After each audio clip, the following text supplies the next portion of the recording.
We live in a fast-paced and hectic world where it's easy to feel overwhelmed, stressed, and out of control. How do you manage all the competing pressures without losing sense of yourself?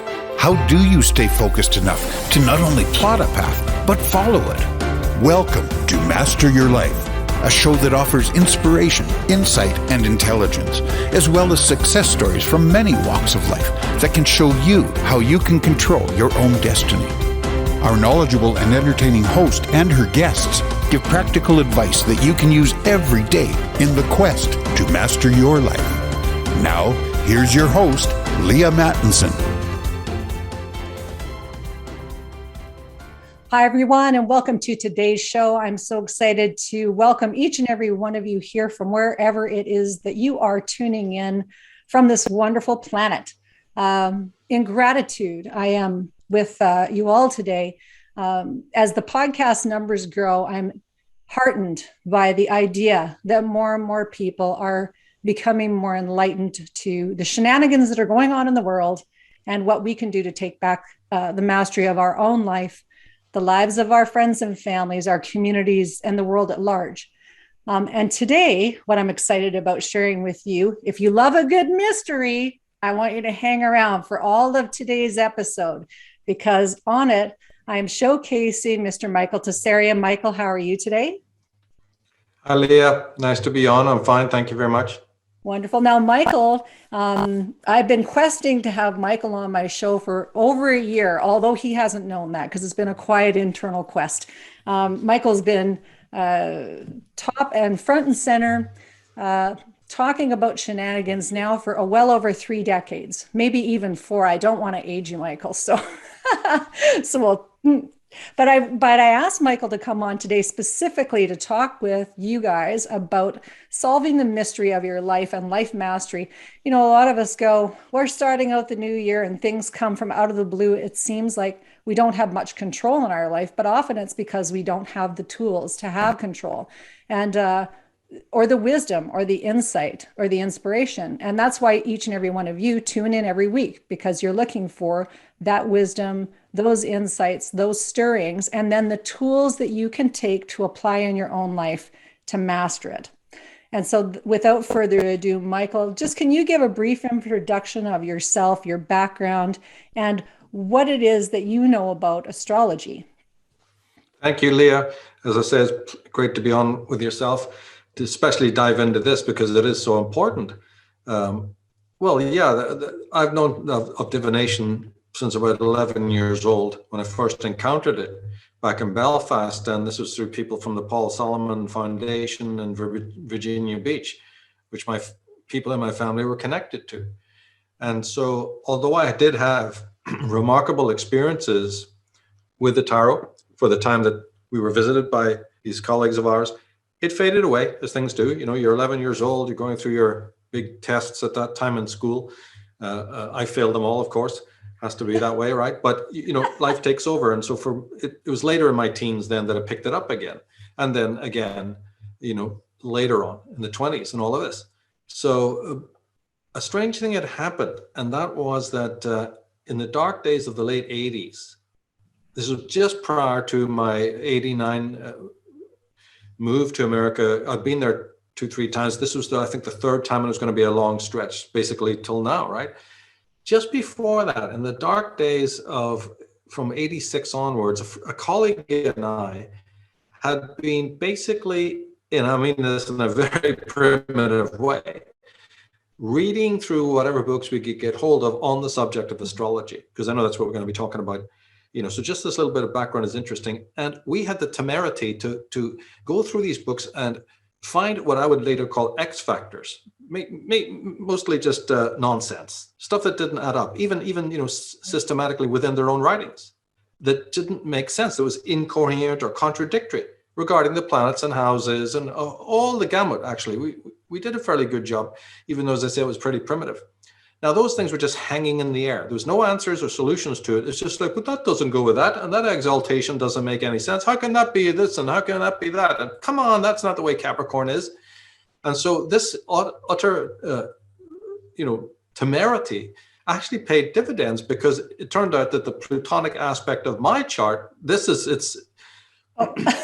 The inception of a person who's going to build a system, not by any will or any ambition or anything like that, but build a system later out of the ruins and the ashes of established systems. The temerity to knock on the door, to Captain Kirkit, question for God, this. And it all turned out to be quite right, because the greatest systems, as the Shaolin masters of the East know, and the Zen master, is the bowl that's broken and reformed again out of gold. And so this craziness is happening, in which that would hanging in the air then, but later would come together in a remarkable cathartic way and show a new system, or at least the openings of a new system. I had to work on it for, as you say, about 30 years and published on it really only a few years ago. Something like 2014, 16 came out, Cards and Houses, and somebody could say, oh, the mystery school, and that's true. The mystery school is one part of, it's like an alternative road to this greater reconfiguring of astrology. Not throwing out everything, by all means. There's the underground tenets and seeds of astrology are quite legitimate, but there's chunks missing, both in the Vedic system, both in the Western system. And so arguably, along with my studies into, say, female psychology, and I think the astrology is older. I think that, although a lot of it was done in the dark and sort of just like, we need something to do. Let's critique something. Let's go break some windows, and it ended up happening. And then I stuck with it. I had the will later on, if you could use that word, just to stick with what had started in the 80s, not let it go. You can come to California, be overwhelmed. There's whole institutes of astrology there. There's people with their own mystery schools. There's very famous individual astrologers. There's tarot readers like James Wanless, who I met, he did the Voyager deck back then. And I'm encountering all of these people. Who the hell am I to come in and start saying, well, you're all wrong. Everything, like Lloyd Pye's book, everything is wrong. I'm here to show you that, But I did. I stuck with that in my own quiet way and worked it. It doesn't mean that the system that I've, discovered is flawless. I'm not saying that. But what it does is it is built out of the flaws of other systems with an admixture of simplicity, deep simplicity, which is common in science now with your singularities. There's a lot of movement towards less complexity, more simplicity. And something parallel to that was my system. The most exotic fruits lie behind the plainest leaves. So trying to condense it, the paraphernalia of it, the unnecessary elements of it, and get to something that, it makes real good sense from a right brain point of view. But that journey really did start back in the, the late 70s and early 80s. Yeah, and I love this because what it took me away from when I heard you speaking about this the first time was that I love that you actually say that it's not woo-woo or evil, because where I grew up, it's like the whole tarot, divination, all that stuff is very like, oh no, you don't do that because you're like from a Catholic background. So, just don't be thinking that you're going to be talking to anyone but, the big JC. And so but more for me was that wasn't going to work in my journey either, I just went, there's something that's kinky here. Why would I not be able to actually figure out and master my own life, like the trajectory of my life? And so astrology came into my sort of frame of reference as I was hiding from people seeing what I was reading, because then I'd get in trouble, right? It's just like, oh, you're going to be in trouble. Yeah. And also because then for those of you not watching, just listening, and that maybe haven't tuned into the podcast before, you might not know I have red hair and I can look quite witch-like. So people go, oh, you must be, if you're doing tarot and divination, you must be a witch. I'm like, oh my God. I am the right. It's like, so these archetypes that I've had to live with too, of going, man, it's like I've tried to develop this beauty inside and out, inside being the first refinement. And then that just sort of is the evolution of things. But again, I do, it's been a curious journey. So when I came upon your work again, it was the reverence with which you treat this material that impressed me so much. And then to go, yes, this is something that should be honored, but not so serious that it's not playful either, right? So it's not so serious that you actually can't get it easily and quickly. And was this originally meant for the common man, Michael? Was astrology? No, that's the accretion of time. And, I'd love to have you on Slave so that you can tell us your story. I'd like to hear that. Yeah, it wasn't. It was a highly, unbelievably secret. It was part of the ancient mystery schools, the cults, the Hermetic societies. But as those broke down, and we could sit here for 10 hours talking about how and why they broke down, but they did. And by the time they're reaching the Grecian, and it becomes these, it's almost laughable entrail readers and, turtleback readers and palm readers. It became generic, as all things do. And the tarot's a mess right up until the 19th century. Even the French were getting it wildly wrong in their systems. And it took until the Golden Dawn, who were such intense students. Luck plays a part as well, no doubt, but they kind of came as close as we could possibly get. I think of my system as somewhat as a carry-on and refinement of the Golden Dawn system, because it's not quite perfect.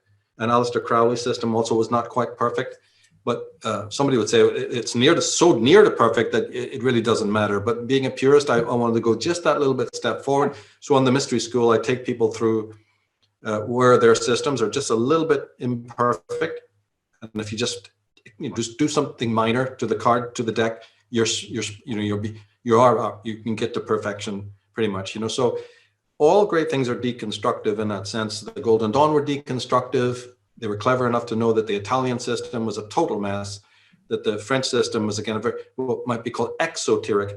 And so the first esoteric, as far as I'm concerned, was the Golden Dawn. People have Paul Foster Case and this or that organization in America, but it just didn't sing to me. And again, this is all very personal, right? Paul Foster Case, I think, was a genius, a great man. I think he was a very, very good man. There's nothing, negative about that. But again, it's just on the technical level, they weren't completely getting it right. Well, yeah, so are hundreds of others. There's something worse than evil, and that's error. It's like, yeah, evil, it definitely exists there in these matters, and people can bring great evil to bear, using these divination arts, and no doubt there are such people. But to me, where I was coming from, it's like, evil be damned, error is the problem. Let's try to get the error right and talk about the metaphysics later on. But yeah, it's never going to be holy. It would be ludicrous for anybody to say they've wholly got it done. I've talked to members of my mystery school, and they're going, what, is this fixed in stone, or can we change it? Or, is that really right there? So this is massaging it out all the time with the help of members. And they say, no, simplify it if you want.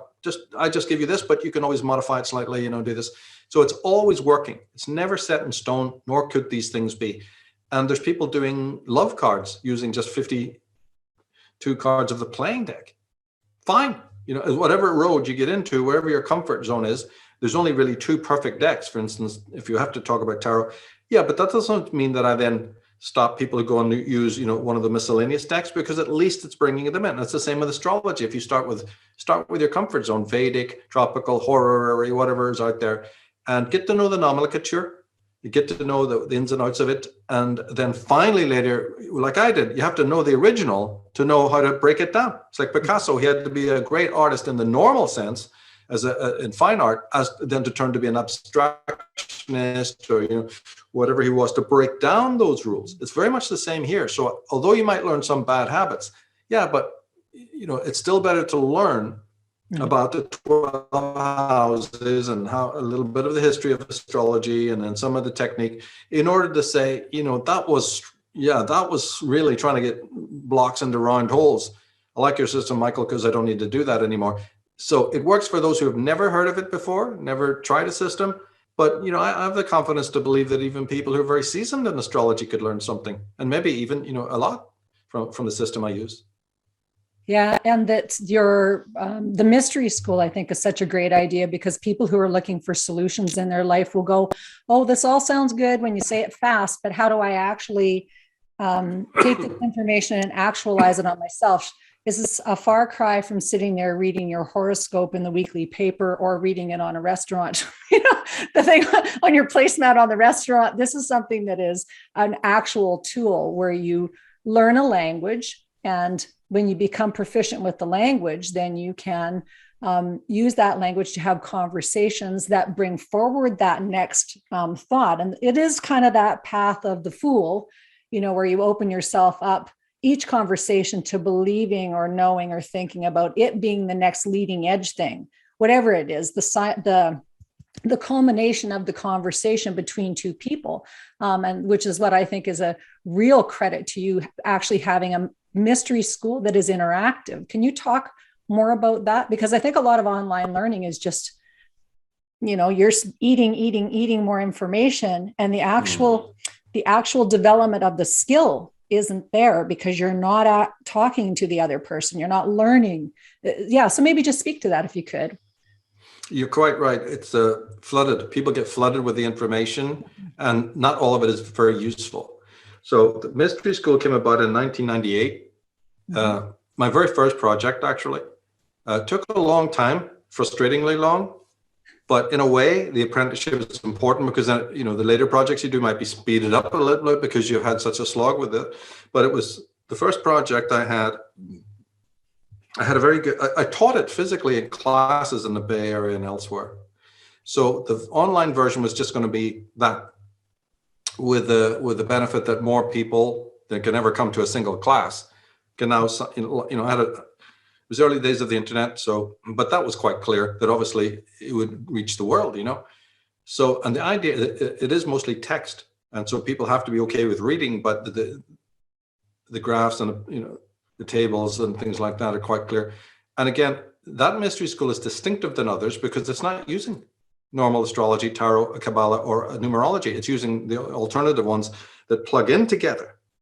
Right? You have all those separate disciplines, but the moment that you try to synthesize them, you run into problems. So there's only one way to bring them all together correctly so that they fit naturally without you forcing it and gluing it and hammering it and welding it. No, there's a natural way that they all come together because I believe that once they were taught together. It's quite obvious because there's astrological symbols on tarot cards. And there is a numerology even involved in the names of tarot cards. And there's similar principles to be found in all the disciplines. There's a 3-4 ratio or dynamic, whatever you want to call it, proportionality in Kabbalah. You find the same 3-4 in astrology, and you find the same 3-4 dynamic in tarot. So it's all there, but it's been hidden and forgotten. So the site then, the mystery school, is really deconstructive in that you'll be surprised to find it's not classic astrology, but you're learning more, and I think in a much more convenient and right brain way, as much as you're deconstructing an old system and you're learning a new one. Yeah, but what you're learning, I think is the key. And also what you're learning is then applicable in other areas too. Like general symbol literacy. You spoke in the beginning here of, the shenanigans that are going on in the political world and how the mind is being controlled. Yeah, well, it's being controlled by symbolism and the use of light and the use of letters and words and talismanic terms. So on the mystery school, although we don't go into that heavily, what you'll get from that is also irrelevant when you say, hey, wait a minute, here they're using number 6 and 12 and 78 and 56 and all of this. And so you start getting symbol literate, and your pattern recognition and things will accelerate. But the main thrust of that mystery school was to show once and for all, without any argument, that tarot, astrology, Kabbalah, numerology work together. And there is this system by which they work together. And so it's not just about one of those subjects. It gets you into being fascinated with them all. And of course, then it was a difficult, process to show that. You had to be really convinced because you're paradigm shifting, to show how they all connect. It's such a beautiful thing, though, to see how they all connect. So that was the main thrust. And then from that came level 3, which was added just, probably since about 2016, a level 3 at a Kabbalah level, and then a book, Path of the Fool, which is just the meanings of the cards, which is handy for people who are taking the course, but it's just a standalone book for those who are just getting into tarot.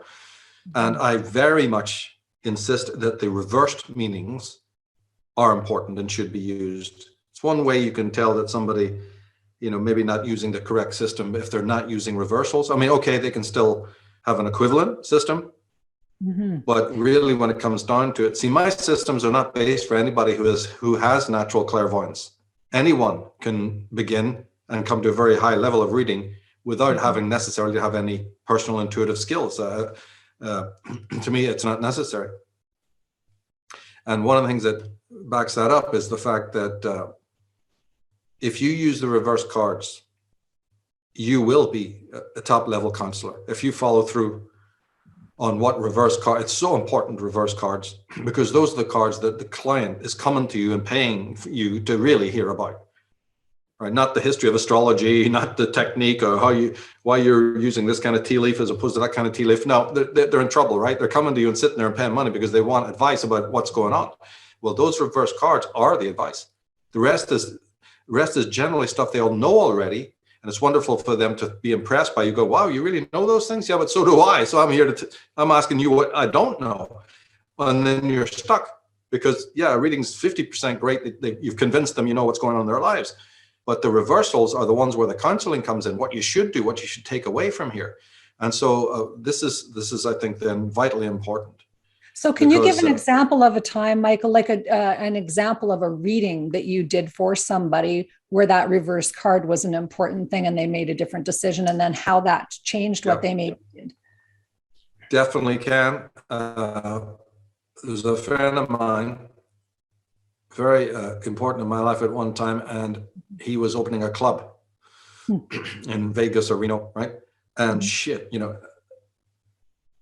we did readings, charts to show, all sorts of hints. And the way it works is that in a reading, doesn't matter what kind of spread you're using or whatever, but certainly in the spreads I use, all of them, the people that you'll be interacting with and dealing with are going to appear. Like the person selling the club, like the friend he thought he would use as a manageress to run the day, run it by the day. Various people, others he was hiring, some of them shady characters from Vegas. When you look at the reading, you go, yeah, they're shady. Watch out. Doesn't mean you get rid of them, but it means that now you're not going to be, getting honesty. How did I know that? Well, the system provided that. We had the cards of these people, they fell, or I would have a card, I describe it as, does this sound like anybody you know? Oh yeah, definitely. Not falling in a very good position. Or this one falls in a position where this person is passing out in your life. Within the next 6 weeks, you're done. This guy is moving on. He goes, that's funny you should say that, because should I go with that then? I'll go, yep, it looks like the chart is telling you that's the way to go. Not hold on, not try to pay more for this person to stay, or no, just let them go. You'll do okay without that. And then enemies, people who will try to sabotage you, people who will be a drain on your business, like that. It could be in a family dynamic. Say you're thinking of going out, 2 ladies came with very common clients of mine. They were interior decorators in the Bay Area, California. They wanted to start a partnership. Both had skills in textiles and art, but they thought, if we come together, will it be good? Or we should work separately, or, what do you think? One of the ladies' charts showed that basically there is no success in your life until you work in partnership. It's just was there as an absolute fact of her chart. I said, well, your chart's already answered the question. You should be in partnership. Now, whether it should be with this friend of yours, is the whole other aspect. And we got into that, and it turned out, that for a short time, a 3-year period, which is often good for a launch point and certainly good for experience, they could work together for 3 years. Then complications will arise, distractions, conflicts, as they always do. You look for those.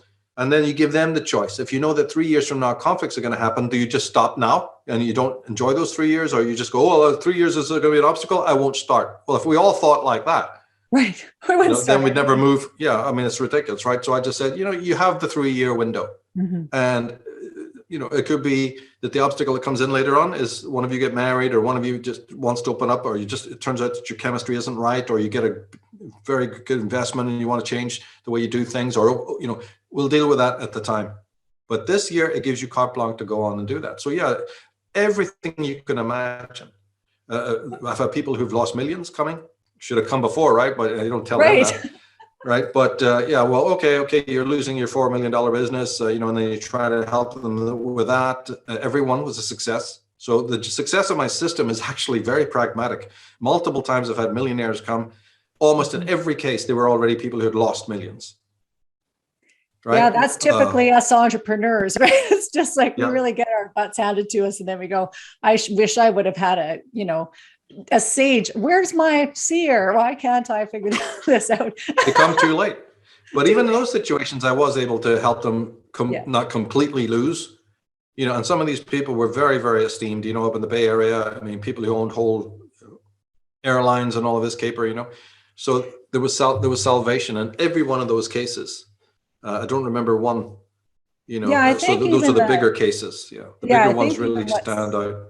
what's cool, or what I picked up from just my basic understanding of things, is that you really can, when you see your birth chart or you understand your year to year what's happening, that you can go, oh my gosh, I didn't see that coming. And no wonder that happened. And then you can actually give yourself some reprieve and revise your plan going forward with more information. But if you just never know and you keep having this, like you'd said, it was a real slog for you when you got your business going or when you got the school going. And I think a lot of people experience that in life and they go, why is there so much of a slog and a drain and a drag on me? What did I do wrong? It's got to be something I'm doing wrong. Where if you have the the benefit of this birth chart, or understanding your, you know, your life number, and you're casting your chart accurately, and you're having that either internal conversation, the self-psychology conversation of what does that mean and what does that mean honestly, or you have somebody that's working with you to actually get clarity from a good psychological question perspective, then and it's not airy fairy. It's like, should I do this or should I not? Should I stay in this marriage or should I not? Is somebody cheating on me? Like, and then you can get this. So because we question ourselves, I think I wanted people to believe that people are good. I just want to believe people are good, right? So you walk into all kinds of situations and go, well, I can't believe that person turned out to be this, even though there might have been a little inkling of, oh, something isn't quite right, but then you try to, you know, cut a swath for them to be okay, and then you go, oh man.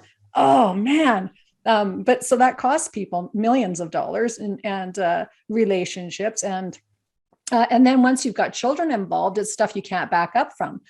You know, so a lot of times we end up beating ourselves up for the mistakes we've made because we're passing them down now generationally. And part of the reason why I was so excited to have you on this interview as well is because I have a really excellent father, and my dad passed away December 26th this year.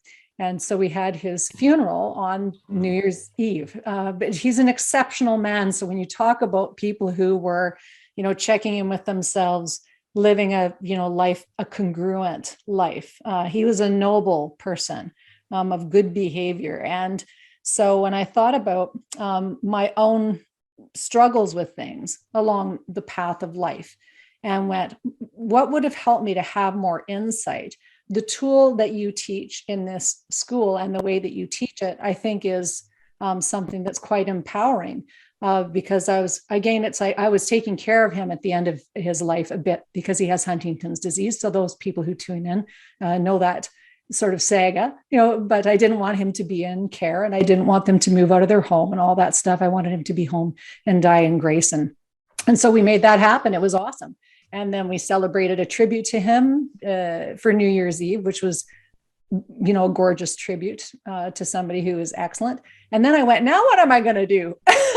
Because I've been spending so much time helping and doing whatever. So then it's like, and I think this also resonates for people at the beginning of the year. They go, I'm going to reassess what I'm doing and how do I point myself in a direction that's the most positive for me this year, and, you know, kind of reset things. But getting that foundational piece down of really knowing, well, what's my destiny? What could it be? You know, how do I show up to the world? But what are the things that I'm really supposed to be doing? Can you speak to how your tool actually can help people to do that? Yeah, see, this is important when you have a rite of passage like that. Then it can be very destabilizing when you come out of it. But just to back up a bit on your idea of relationships, there is in my system, I have a 9-card relationship spread that will definitely show you, you know, what's right and wrong and who's doing what to whom behind the back. So there you can specify. I think that's another element. That I have maybe 4 or 5 different kinds of readings that heavily specify if you have particular problems, and that's one of them. But yeah, when you went through a rite of passage like this, my God, your 10th house could be very, very aspected. Your Mars, you know, the Saturn could be, these all represent the father figure. They can be all very, very heavily aspected. What happens if one of them is, you know, coming around full circle to a nodal point or to the first house even, you know, things like that. You're almost starting again. Then what people tend to fail, in my system, numerologically, that might be an ending cycle. And then the warning there is, hey, let this thing end, let this thing pass, and then don't just quickly jump like a cheetah into something new. Give yourself a gray area space. Savor. We don't do that in the West. In the Faustian West, we just sequentially move from one thing to the other with a haste that is never, ever positive. And it will always cost us in the end. I just call it the gray area for convenience. It could be 2 months, it could be 1 month, it could be actually a whole of a year, in which a person is just meant to sit and savor and sort of wait receptively for something to come in. Now, as I said, in the West, that just, even when you're giving counseling to people, no, they're not hearing that at all. And so that's one of the hardest things to get in, is that just sit and savor this for a couple of months. That's unheard of. And yet they'll regret it later on. They'll be, oh, I let that moment go. And I should have gone into that more receptive mode before jumping again and wanting to get on another bike and pedal away crazily.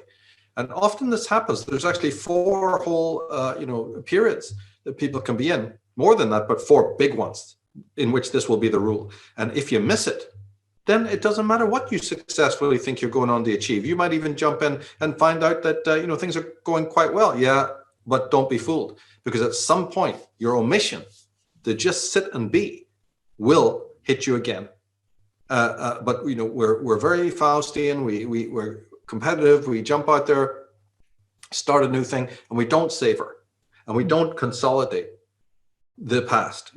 So that's a big issue there as well. And often cards fall that people are going, what's, like with my friend or other, these very yin cards, these very sort of just quiet, watery, cards will be falling, and they were, I'm ready. I'm rearing to go here. What's going on? Right? What's all this on the money house or, whatever it is? And I go, oh, it's just a delay. But since it is a delay, then, there's another spiritual comportment that you can have toward a delay. Don't hurry. You can still do, but just don't hurry it. More be placid. Hey, you want to go and get that other apartment first, right? Well, then go ahead and get that and do it slowly and decorate it and kill time, and just savor the desert, savor, being at a new place. Let yourself really fit in. You see, this is a thing that there's so many missing elements. People are coming to you for readings and they're really forceful. Of course, you have much worse scenarios in which people are coming to do the opposite of what you just said. You dedicated time to looking after your father because he's a wise gent. He's a value to you. I've had clients coming, who are chasing somebody in their family who's a jailbird, and they're uprooting themselves constantly to follow this basically delinquent so-and-so in their family, thinking, empathy, it's a brother, me and him were alone in the world. So I have to uproot my business and move now to Sacramento or over there. I'm going, chart doesn't say anything about doing any of that. In fact, it shows catastrophe. He'll be Jack all right.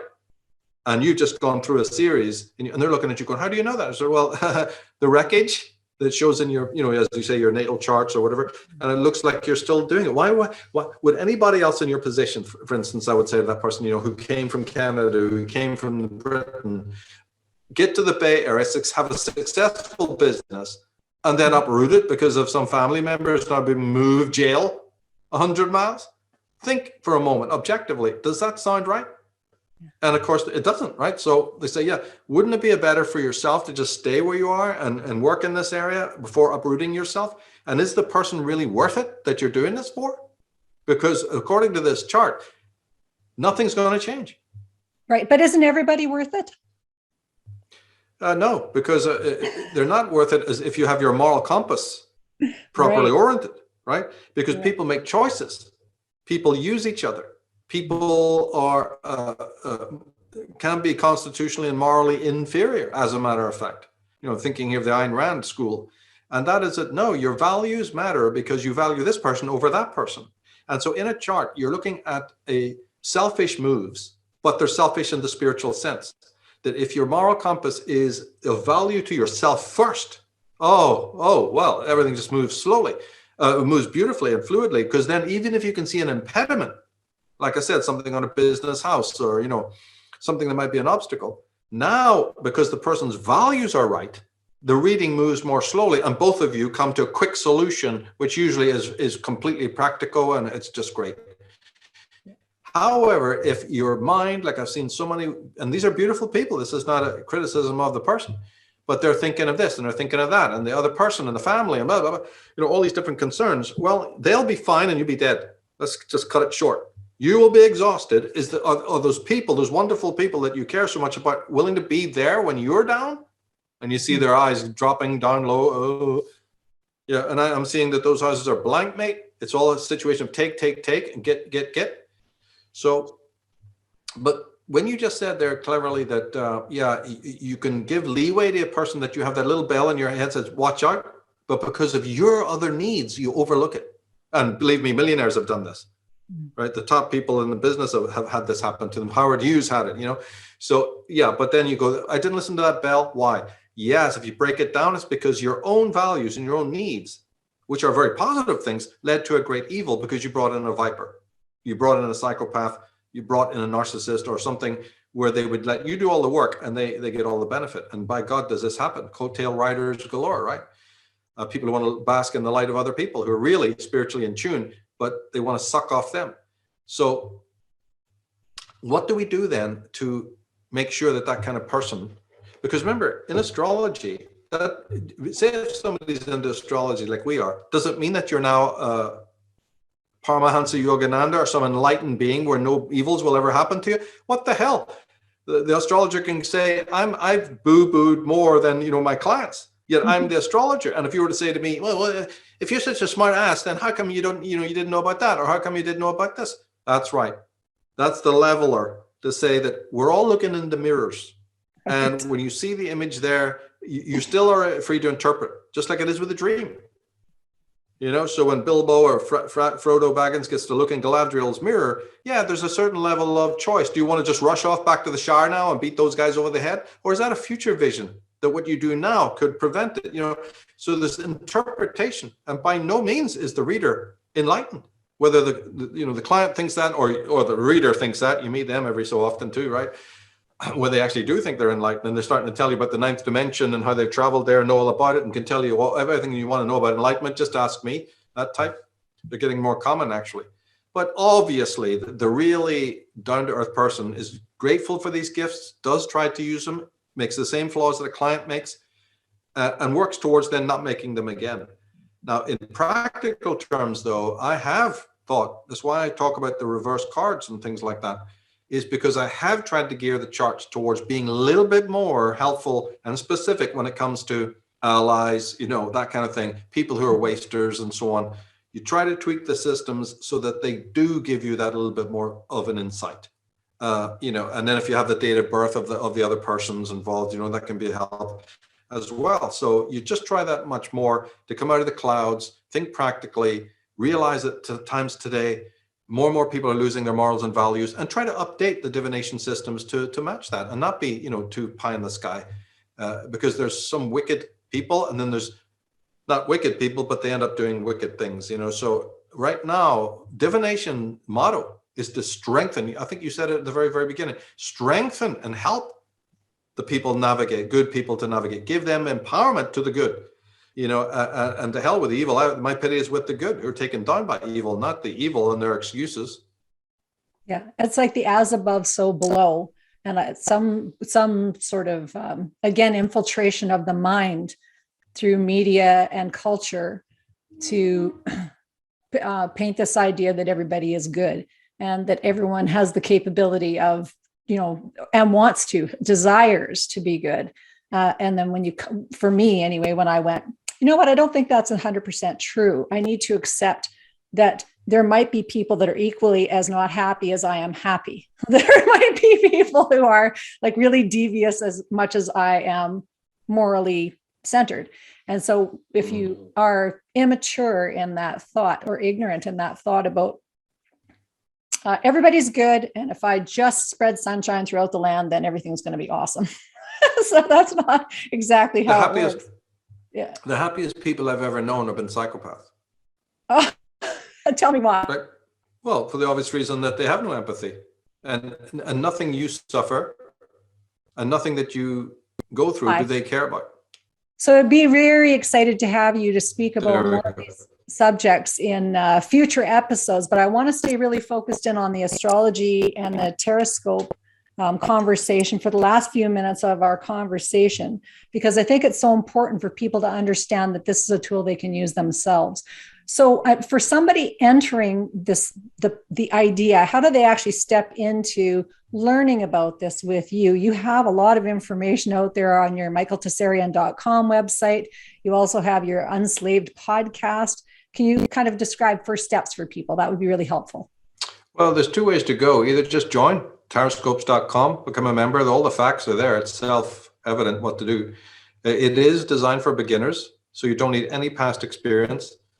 But if you do have it, all the better. It'll be for you, then it'll be a miscellaneous system, and you'll take it, as the merits appear to you. Well, the first merit being that it links up with all of the other arts, and that makes that wholesomeness is, it's a holistic system. So if you're not quite ready to jump in then to become a member, then just pick up Cards on Houses, the book, which is not identical to the Mystery School.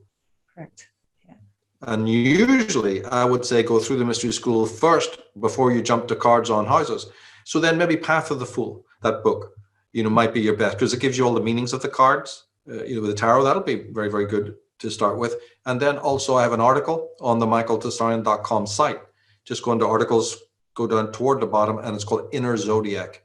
And that gives you the ideology and the premise behind the system. Very, very important. All members have to start with that. Everybody who's into my work must start with that article, because, and it's not very long, but it lays out the case for what I'm doing. Mm-hmm. And there's support, all the support there, because again, why waste time with anything that doesn't have really the exactly. Really truth. So We've had a lot of fakes. I reverse engineered. Yeah, I reverse engineered everything, Michael. So I started with buying your book on Ireland first, and then I went, oh darn, I need to know about Atlantis. No darn, now I need to know about ancient origins, round 2, and then I went, oh, now I need to know about this. So I did the long path to getting to the Tarascope. Yeah. So this that's is fine. really, That's fine. Yeah, we find our way one way or another. But for the student who's listening to this podcast, now if you sign up for the Tarascope, when you sign up for the Tarascope school and you go in and you begin to learn, do you start practicing things right away? What are the first things that people would start to do? Yeah. Practice right away. You start working on your own chart. You start right away. It's all geared to illustrating your own chart. And so at the end of the whole thing, you will know how to create your Tarascope's chart, which is then, tantamount to knowing how to do another client's chart. And then if you have the alternative to just break it down for, say you start practicing, mm-hmm. That's also thought out. And so you have those individual spreads. One of them is only a 1 card reading, 2 card, 4 card, depending on the event. If you're called up to do an event, public event, maybe you only have time to do a 4 card quick thing for somebody, but we work up to the Kabbalistic spread, which is about 11 zones, for the more seasoned, and then you have a whole 12 house, and there's 2 systems of it as well. But something, if you didn't want to look online or anything, you never felt like it, just go to Cards on Houses. There's alternative systems in there too, which would have muddled and a little bit extended the Mystery School almost digressively. I was very careful of how it was cut up into pieces. So the Cards on Houses really could have been added to the Mystery School as a separate section. But every time I tried to do that, it just didn't seem to work. It took away from the purity, and the numerology and just everything, the way the Mystery School had fallen together 21 years ago, just seemed like, why are you trying to put earrings on the Mona Lisa here? Create another website or do it as a book. So that's what we did. But absolutely, Cards on Houses is perfect place to start. Because it immediately also shows you how to start doing, charts for yourself, and particularly vital ones, important ones. I use them all the time. And by the way, the object of that book is that, and it's not a very long book, so you could quickly grasp the systems. You could all do it in here. No charts of houses, no tables of houses, atlases, ephemerae, computer programs. It's all, you could actually theoretically immediately ask somebody their date of birth and go ding, ding, ding, and you create the whole chart in your head in a matter of seconds. This is how I do it. So it's full of very powerful systems. Again, so alternative, astrologically, but that shouldn't be a sticking point. especially for beginners who don't know, the wrong approaches, or, let's say, the Vedic and the tropical, they have problems. Both systems have terrible problems. And of course, we learn to work with those over time, over the hundreds of years. I'm inventing a new system, one guy, one time, on his own. So, and it's trying to remedy the errors in those systems. Mm-hmm. But again, at the same time, no system is going to be without its flaws, because the whole thing is just designed that way. Mm-hmm. But we don't, say you take a tea leaf reader, you never ask them what kind of tea they're using. Is it Thai Fu, or is it, Punjana? No, that's irrelevant. It's the leaves after you've drunk them, and we're looking at. So that's the thing to look at, is how do we get to the secrets of your Akashic record? Right. Not so much the technique. So the mystery school is designed to explain technique, but it's always more to look, you don't even have to know it. Just use these systems. You get right into the heart of the thing that you really need to know, which is access to the Akashic record. I prefer to call it the living zodiac because of the associations, and also to get to it in a very simple way. And that makes it very different from all the calculative stuff that you need when you deal with Vedic, and Western. Now, if that's a real new thing for somebody, then read that Inner Zodiac article. It explains that part of it. Why would you even want to go against hoary ancient systems? I thought they were all correct. Yeah, but they are on the surface in the window dressing.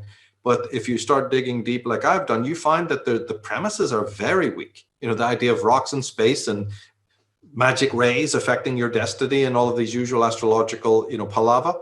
No. That all has to be revised. You can still use it. As I said, they're miscellaneous, and it's not that they don't work, but they work in the most clunkiest fashion. We need to seriously update these systems and bring them back into line with singularity and other scientific ideas, holographic theory, morphogenic fields of Rupert Sheldrake. All of these support my system, but don't support any other system.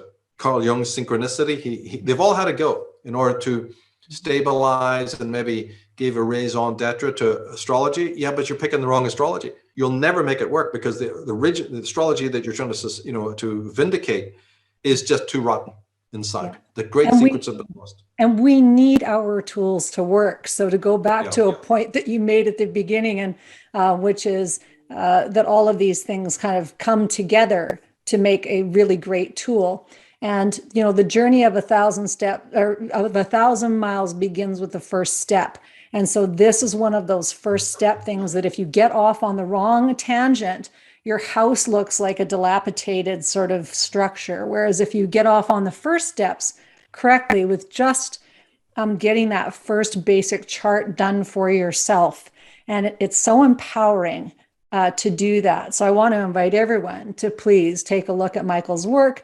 Go to michaeltsarion.com, go to his Unslaved podcast. If you just want to dive right into the astrology and the mystery school, go to tarascopes.com. Is that correct, Michael? Yeah. Wonderful. And the link to the article is there as well. So even if you go to tarascopes.com, the article that I was talking about is linked directly there. Is right there. So I can't wait to hear everyone's outcome of their charts as they start casting them, because you can do it immediately.